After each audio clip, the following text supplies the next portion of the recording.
ଯାତ ଢେଙ୍କାନାଳ ନାମ ତାର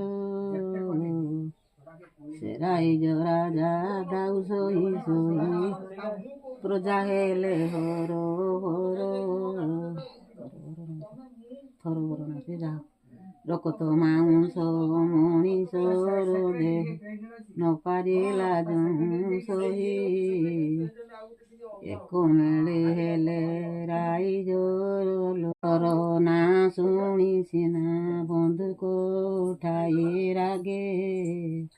କହିଲେ ଜୀବନେ ଲୋଭ ଅଛି ଯେବେ ପାରି କରି ଦେବେ गे ଦବିଗଲା ନାହିଁ ବାଜି ମନ